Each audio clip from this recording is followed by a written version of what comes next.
Uma semana desde que acabou Hexatomb e hoje a gente não vai ter nada pra assistir ali, nossa, à noite. Isso aí é muito estranho, eu pensar que eu vou ter o meu sábado e a noite vai estar livre. Eu acho que eu vou voltar a assistir Sdoll, vou assistir Sdoll de novo, que é pra comparar com Hexatomb e aproveitar esses dias. Mas hoje, vamos conversar aqui um pouquinho sobre algumas pequenas perguntas que ficaram no final do Hexatomb. Talvez eu tenha resposta, talvez eu não tenha, e aí a gente vai conversando, tanto pra você que não conhece tanto o Ordem Paranormal e começou com Hexatomb, quanto para você que já entende o universo de Ordem Paranormal, mas ficou com dúvida de algumas coisinhas de como pode ter acontecido. Então vamos conversar aqui sobre essas questões que aconteceram no episódio final de Hexatomb. A primeira coisa que eu quero falar com vocês é sobre o Pumba, porque tem duas coisas muito interessantes para falar sobre esse personagem, né? Primeiro que quando ele aparece aqui no final digamos assim, entre aspas, sendo um pós-crédito, por causa que ainda não deu os créditos finais, né? Foi aqueles créditos depois de toda a questão do apocalipse. A gente vê, então, ele voltando, aparecendo. Olha só. São alguns passos muito rápidos, eu vou até colocar lento para vocês ouvirem de novo. Eu acho que dá para perceber uns passos, isso foi um inscrito que mandou para mim, me falando sobre essa questão dos passos, e quem que poderia ser, tá? Porque a gente não sabe se aquele desejo foi realizado instantaneamente, como o dos outros personagens ali na cena, então por que que o Pumba teria sido ali ressuscitado um tempo depois, talvez, mas para quem não entendeu exatamente o que que ocorreu aqui, é explicado desde o começo que todos os 6 desejos, inclusive o do sacrifício, seriam realizados. Então, o pedido do Arpia foi concluído. E possivelmente, naquele momento de euforia em que ele perdeu o Pumba, o desejo anterior, que a gente não sabe, e aí fica uma pergunta em aberto, qual era o desejo dos pássaros, que era um desejo que ia ajudar todo mundo?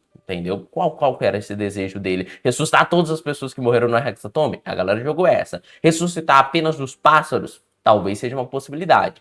Mas, em si, no final, ele pode ter sentido, por ter perdido o Pumba, por ter arriscado o Pumba nesse momento inteiro, que aconteceu no Hexatomb, ele poderia ter pedido para ressuscitar o Pumba. Então esse poderia ter sido o desejo do Arpia. Obviamente, isso é teoria para essa pergunta do porquê que o Pombo ressuscitou. Mas óbvio, com muita base, porque é o que eu falei para vocês. 6 desejos seriam ressuscitados. Nenhum personagem tem 2 desejos. O diabo não tem um desejo por si só. São as 6 pessoas que estiverem no final e o sacrifício tem direito ao seu desejo.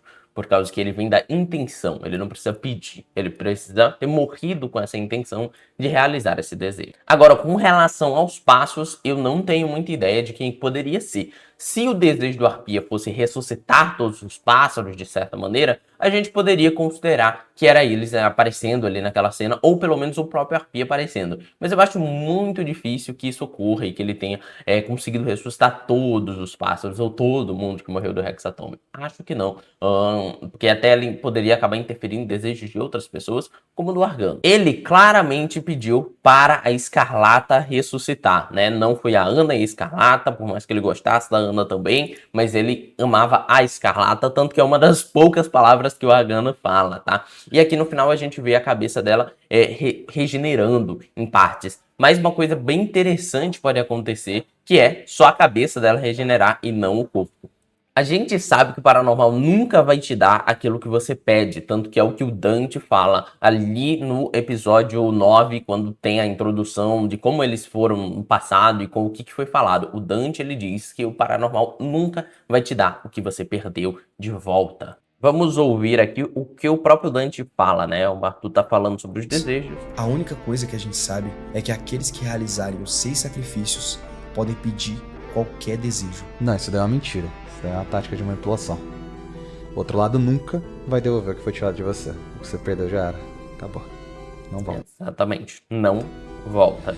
Então, o Dante deixa isso bem claro pra gente. Não há essa possibilidade, por tudo que ele estudou do paranormal até hoje. Óbvio, ele é um personagem, suas informações não necessariamente são verdades absolutas, mas ele nunca vai trazer de volta. É um conceito que já está há muito tempo no Ordem Paranormal, tanto que os acordos, os pactos com o diabo sempre deve se desconfiar, né? Não confie no diabo. É uma das frases presentes dentro do Ordem Paranormal, com uma visão de que não, ele não vai fazer o acordo do jeito que você acha que ele vai acontecer. Sempre vai ter um preço maior, sempre não vai ser uma troca justa. Esse ato que você for fazer com o diabo, e possivelmente o Hexatome também se estende a essa possibilidade, né? Já que esse grande ritual também envolve a presença do diabo, mas também do sino de Tenebra. Então, ter uma escarlata sem o seu corpo de volta, apenas uma cabeça ambulante que fale com Argano, que ordene coisas para ele, vai ser um conceito bem interessante de se ver, um conceito que a gente já viu em outras mídias, como o Deadpool, quando ele fica ali com o Deadpool cabeça também junto com ele. Então a gente tem outras ideias de como que poderia vir, e vai ser bem interessante se isso acabar acontecendo. Uma coisa que eu acho que a essa altura do campeonato todo mundo já sabe, mas esta criatura que sai nascendo do Kibungo é a criatura chamada Kerberos, tá? Eu não acho que o Kibungo estava grávido do Kerberos, como muita gente disse, ou algo do tipo, mas é porque o Kerberos, essa figura aqui, que ele é dita como o guardião do inferno, e ele se manifesta na área paranormal chamada de inferno. O que a gente viu ser criada no Hexatomb foi essa área paranormal. Então houve todo esse desenvolvimento, eles usaram esse nome dentro do jogo. Nós estamos no inferno, uma área paranormal de sangue extremamente forte, e ele é o guardião, ele protege essa área. Então ele é uma manifestação praticamente obrigatória. Quando o inferno se estrutura, um Kerberos vai se estruturar junto para poder proteger esse local, tá? Então é uma consequência da criação do inferno. Então, possivelmente, quando a gente ver os agentes na temporada Apocalipse tendo que entrar no inferno para conversar com o Henry ou lutar contra o Henry, eles vão ter que passar pelo Kerberos. E até diria que os próprios agentes que estão lá agora, para sair, talvez precisem também lidar com o Kerberos, talvez fiquem presos nessa área do Hexatomb por não conseguir sair com essa figura ali rondando a área ali no local. E outra coisa bem interessante é a figura chamada Aniquilação. Eu vi algumas pessoas perguntando, mas só por causa dessa imagem vocês acham que é uma aniquilação? Sim, porque parece muito o topo da cabeça da criatura. Aniquilação é a maior criatura que já existiu no Ordem Paranormal.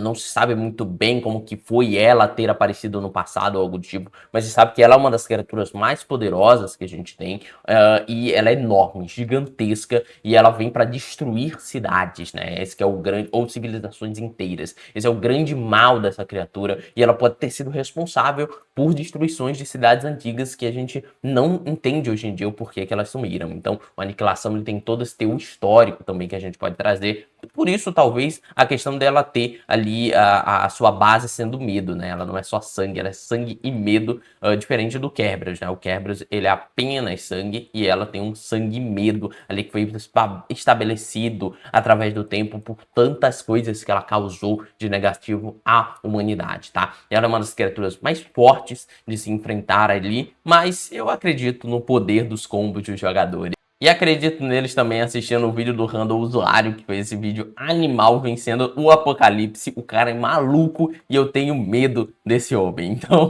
depois vão lá dar uma olhada no que o Randall fez vencendo o Apocalipse, que tá muito, muito, muito, muito foda. Então, vão lá dar uma passadinha depois. É importante dizer, porque ainda tem gente entrando nessa teoria, esse cara não é o Kian com o diabo, ele não é o Quiabo, tá? Isso aí é o João junto com o diabo. Só porque tem coloração dourada no braço dele não significa nada, porque o diabo já é uma criatura de conhecimento. Então ele só pegou as tatuagens que o Juan já tinha e deixou elas brilhando em dourado, já que elas eram pretas, brilhavam em vermelho quando ele usava a armadura de sangue dele, e agora elas estão douradas. É só isso, tá? É só isso, porque essa criatura também é de conhecimento. Então fica ligado nessa questão aí, tá? Uma resposta que eu não tenho para vocês é sobre a questão da ressurreição. É muito estranho que a gente tenha esse elemento, porque o Selbit já deixou bem claro. Eu não lembro se existe uma regra estabelecida dentro do mundo do Ordem, ou se foi uma fala do autor em outros momentos, tá? Porque é diferente uma regra dentro do mundo e uma fala do autor sobre aquele mundo, né?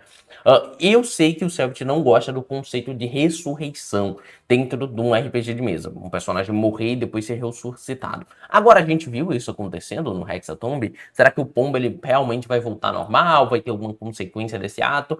Mas querendo ou não, ele vai possivelmente, ali pelo que a gente entendeu, ser ressuscitado. Independente de ele ser ressuscitado mais zumbi e perder algumas coisas ali nesse processo. Mas, então, agora existe Existe a possibilidade da gente ir atrás de outras ressurreições? Não sei, porque agora o Hexatomb acabou. A gente não vai ter novos Hexatombs. Esse era o último Hexatomb, o último ritual do Hexatomb. Então agora, se a única chance que existia era através desse ritual, agora não temos mais, né? Mas cabe aí a questão de se questionar sobre essa possibilidade de um retorno do Hexatomb e coisas do tipo.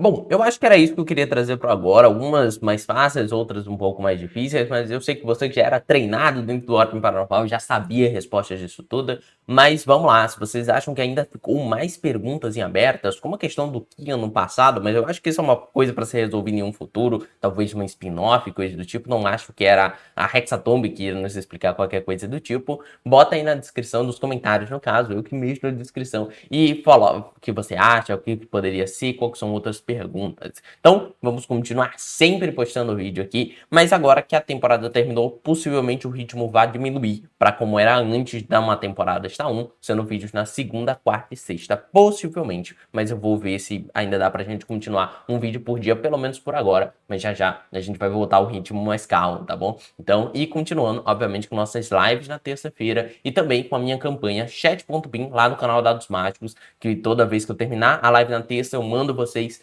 para a campanha Chat.bim, uma campanha de ordem paranormal envolvendo uma inteligência artificial. Campanha bem nota 6, 7, mas podem ser que vocês gostem, pode ser que vocês não gostem, dá uma passada depois lá para ver, mas é uma campanha bem antiga e eu como mestre era bem menos experiente do que eu sou hoje, mas ela ficou nos meus HDs por um bom tempo e a gente decidiu lançá-la. Então é isso, obrigado a todos que estiveram por aqui, que vocês foram o seu narrador e fui. Obrigado membros também por nos apoiar sempre.